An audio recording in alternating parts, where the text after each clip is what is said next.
Baik, pada video ini kita akan membahas tentang historiografi tradisional. Historiografi tradisional merupakan penulisan sejarah yang dilakukan oleh para sastrawan yang biasa disebut pujangga keraton atau bangsawan kerajaan. Nah, historiografi tradisional ini dimulai semenjak zaman Hindu-Buddha hingga perkembangan Islam di Indonesia.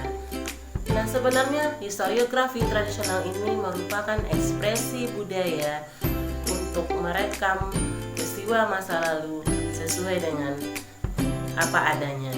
Nah, ekspresi ini muncul didorong oleh keinginan manusia untuk mencari jati diri, mencari asal-usulnya. Nah, menurut masa atau waktu, historiografi tradisional ini dibagi atas dua, yaitu historiografi tradisional pada masa Hindu-Buddha dan historiografi pada masa Islam.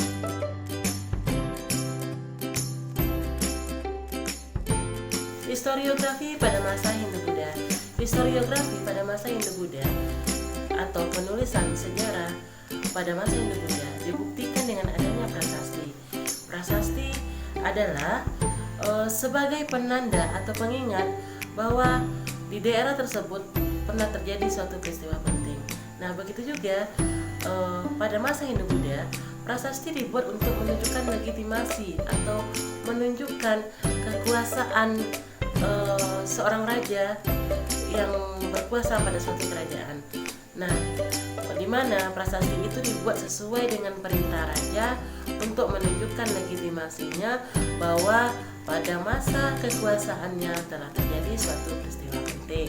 Bagaimana untuk kita tahu bahwa penulisan sejarah ini merupakan penulisan sejarah pada masa historiografi tradisional Hindu-Buddha? Maka dapat kita kenali dengan ciri-ciri sebagai berikut. Yang pertama, karya-karya yang dihasilkan pada masa Hindu-Buddha itu dipengaruhi oleh naskah-naskah Hindu atau kebudayaan India seperti kisah Mahabharata dan Ramayana. Yang kedua, karya historiografi tradisional itu bersifat religio-magis. Religio-magis itu adalah bentuk kepercayaan yang mempercayai bahwa adanya kekuatan di atas manusia dan adanya kekuatan gaib yang menguasai alam sekitar.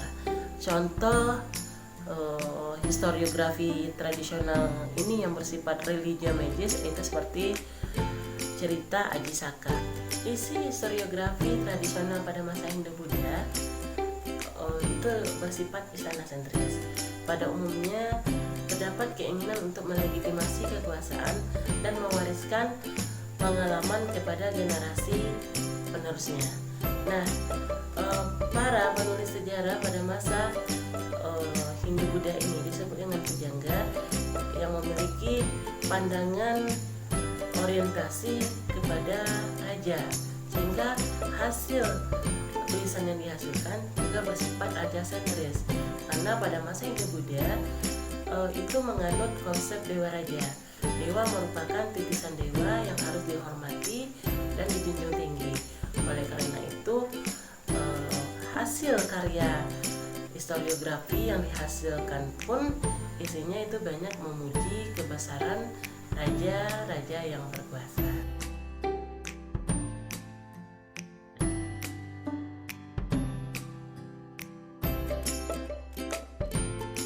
Adanya kitab-kitab peninggalan kerajaan Islam membuktikan bahwa masih adanya usaha untuk melakukan penulisan sejarah pada masa Islam.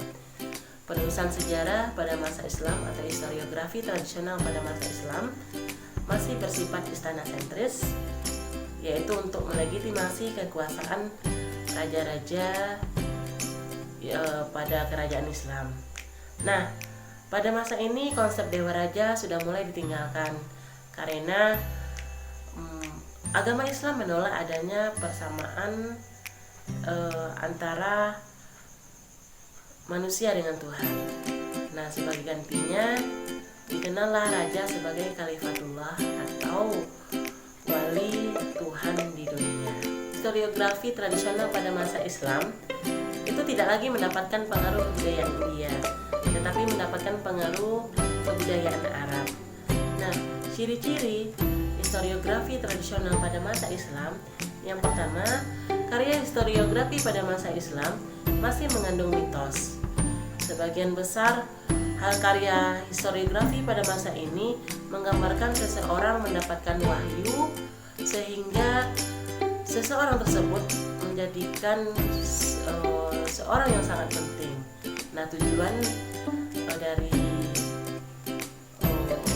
kisah ini menunjukkan legitimasi kekuasaan raja.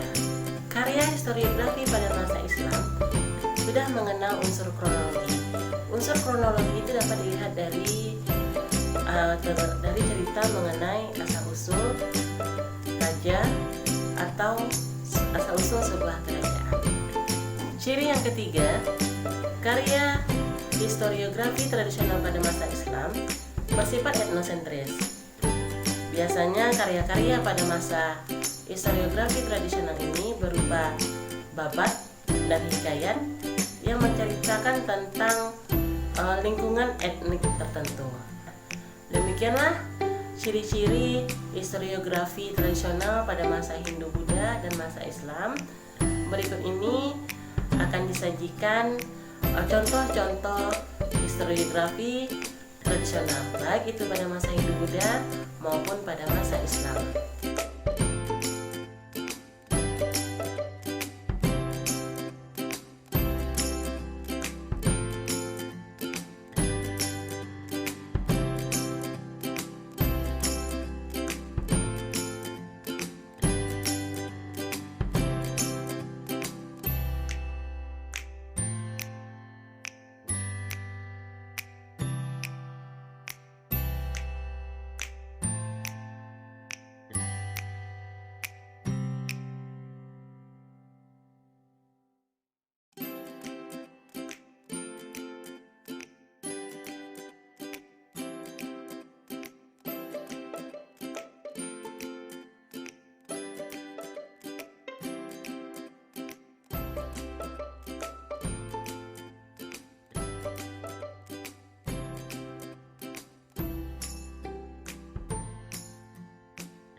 Demikianlah video pembahasan tentang historiografi tradisional. Selanjutnya kita akan membahas tentang historiografi kolonial. Assalamualaikum warahmatullahi wabarakatuh.